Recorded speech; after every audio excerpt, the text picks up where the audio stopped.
2024 NFL team betting previews. I think we finished about 10, maybe 11 teams so far. If you found any of these previews helpful or informative and could give this video a like or a comment, that'd be awesome. In this video, we are talking Houston Texans. Houston was a surprise team of the league last season. They went from 4 wins 3 seasons ago to 3 wins and then to 10 wins last season and won the division. They had a regular season win total of 6.5 wins last season and went over by 3.5 wins. That was tied for most in the NFL along with the Rams. Now, oftentimes when you see a team make such a leap like that, they tend to regress the following year. But with Houston, it doesn't seem like this is going to happen, at least in my opinion. It's a roster that's just completely stacked. It returns both the offensive and defensive Rookie of the Year winners, C.J. Stroud and Will Anderson. I think I read that it's the first time that's happened, but not sure. If someone knows, let me know in the comments section if both offensive and defensive Rookie of the Year winners have been from the same team in the same season ever again. But Texans general manager Nick Caserio obviously has a win now idea while C.J. Stroud's still on his rookie contract. He's pushed all the right buttons so far. He was able to keep offensive coordinator Bobby Slowick, who was rumored to be offered more money elsewhere. Also kept quarterback coach Jared Johnson, which is key to keeping things familiar with C.J. Stroud. You see a lot of these young quarterbacks in situations where they have 2 or 3 different offensive coordinators or passing game coordinators in their first couple years, and it's obviously not a positive, but Texans had the salary cap room and they used it. They added a lot of talent in the offseason, definitely a top 5 roster in the league, and that's the luxury you have when you have a franchise quarterback on a rookie deal. You look at a lot of these other teams who had to pay their quarterbacks $100 million, they lost key pieces elsewhere. Houston was able to gain pieces. Running back Joe Mixon, wide receiver Steph Diggs, who many think he's washed up, but he's not going to be asked to carry the load with this team or be the man in Houston. He could be, but they have Nico Collins, who finished 2nd in yards per route ran last year. They got Tank Dell, who finished 14th in yards per route, tight end Dalton Schultz. So Diggs is just trying to get in where he fits in. He's just another option for Stroud, who Stroud had 23-5 touchdown INT ratio, and I think 3 of those INTs was in one game too. He played to a quarterback rating of 108. The last 3 quarterbacks to lead the league in yards per game, passing, and touchdown to INT ratio: Joe Montana, Tom Brady, and C.J. Stroud. Quite the company there. Stroud finished plus 0.13 in EPA per dropback. Sounds like a small number, but that's 4th best of any rookie QB since 2010. His 1% INT rate is the 2nd lowest among rookie quarterbacks going all the way back to 1980. Now, what's really crazy about not just Stroud's success, but the team's success overall, was they had the league's worst overall injury luck. Their offensive line had the worst. Their defensive unit had the 5th worst. Most people recognize skill position player injuries or when Stroud missed 2 games or Tank Dell, but the Texans' offensive line had the worst AGL of not just any team last year, but of any season on record. AGL's adjusted games lost due to injury. 2 starters missed the entire season, guard Kenyon Green and center Scott Quessenberry. 10 different offensive linemen played 200-plus snaps last season, which is a crazy number. Basically, the offensive line never had the same 5 guys playing together for any game. And for Stroud to play the way he did behind an O-line of backups and a wide receiver group that was shuffling guys around is nothing short of amazing. Makes me think this season, with both areas improved, he can play even better. And I think Houston is actually better than what they showed last season. And keep in mind, they had a first-year play caller at offensive coordinator, Bobby Slowick, who I think will be a top 5 OC in the league. But last season, he called run plays on 1st and 2nd down at one of the highest rates in the NFL. Which, with a banged-up offensive line, this led to putting Stroud in 3rd down and obvious passing situations. It doesn't take a great football mind to understand that it's bad to be in third in obvious passing situations. But Stroud overcame that. Now, last year, Houston did benefit from playing a top 10 easiest strength of schedule. This year, it's top 5 toughest. Even though they have the top 5 toughest strength of schedule, they'll only play one top 10 rated team in the first 2 months, and that's Buffalo.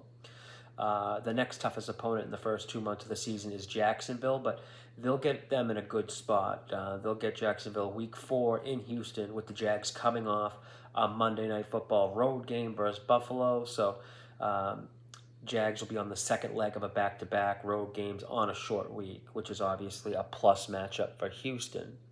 Stroud is expected to play the 4th overall easiest schedule of opposing pass defenses based on EPA. And also, something I pay close attention to is how often warm weather teams or dome teams play outdoors in the cold. Looking at Houston's schedule, besides KC week 16 and Tennessee week 18, Houston won't find themselves in many cold weather conditions. The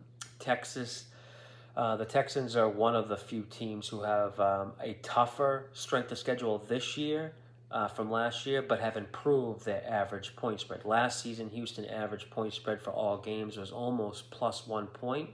This season, their average point spread is minus 1.35 points. Tells you what the odds makers think of this team or expect from them.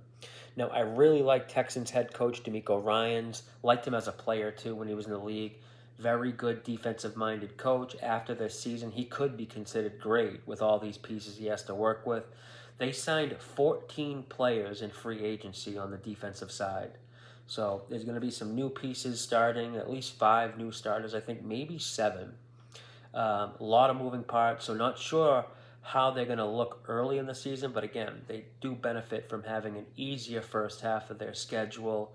And I like the looks of it defensively so far. It appears they're going to be in a new base formation of 4-2-5, which I really like, especially if you can get pressure from the front 4, which the pickup of stud, all Pro Bowl, or all Pro everything pass rush specialist Daniel Hunter in free agency is definitely going to help that. He'll play opposite side, defensive rookie of the year, Will Anderson. This is a filthy edge combo here. Hunter played in all 17 games for the Vikings last season. He had 16.5 sacks, 4 forced fumbles, 23 tackles for a loss, 22 QB hits. This guy is a game disruptor, no doubt. The signing will actually help the secondary too, the same way a good secondary can help the pass rush up front get home with coverage sacks. A good pass rush can force hurried throws that make the defensive backs look good.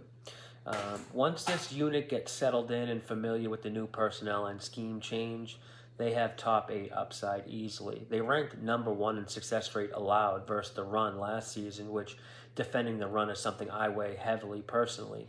The pass defense was the soft spot. They finished ranked 26th in EPA per drop back, which this pass defense will be tested. They play a brutal slate of opposing quarterbacks. 2 separate 3-game stretches. They'll play Rodgers, Goff, and Dak weeks 7, 8, 9. Then weeks 15, 16, 17, they get Tua, Mahomes, and Lamar Jackson. Now, I'm fully expecting Stroud and the Texans to catapult into the elite stratosphere and get double-digit wins, but that's pretty much as far as I'm willing to go in regards to backing up my opinion with money. I bet over 9.5 wins. Do I think they can win the AFC South Division and compete for the Super Bowl? Sure. But I don't see value in actually betting that as much as I like Houston. I fully understand betting over 9.5 wins is a tough bet, especially laying minus 130 juice. And when you consider how big of a jump they made last season and how tough their strength of schedule is this year, a lot of new pieces on defense, they certainly seem like a team that's lined up to expect a little regression, especially from Stroud with, the sophomore blues. Usually second-year quarterbacks have some letdown. But then again, I don't really look at C.J. Stroud as a true second-year quarterback. He played on the biggest stage in college versus an NFL-caliber defense against Georgia, and then he breaks into the NFL and has a crazy year 1. He's not really my idea of a true second-year quarterback. Teams will have more game film and like a better blueprint to defend him, but I have no reason to believe that with a much healthier and stable offensive line and wide receiving core that just added a potential legit number one option with Diggs, a QB now with a full NFL offseason under his belt, that this team can't get to double digits. I also like when the league expects or wants a team to be good. The Texans have a lot of primetime games scheduled, especially late in the season. So the NFL expects them to be in the mix. They have a Thursday night football, Monday night football, Sunday night football. They play a Saturday game on Christmas versus KC, and all these games are after Halloween. Hopefully this team's up for it. Now, winning money betting sports is hard. Contrary to what a lot of people say, it's easier when you have help or when you can gather information from multiple sources, and that's what we do at the Betting Network. You can come up and become a pro member for 90 days at the cost of $50. We have an 80% retention rate. When a member joins, they typically stay, unlike a lot of these other services that have a revolving door where someone signs up, they realize they've probably been ripped off in the first few weeks and they don't renew their subscription. You can join the Discord for free.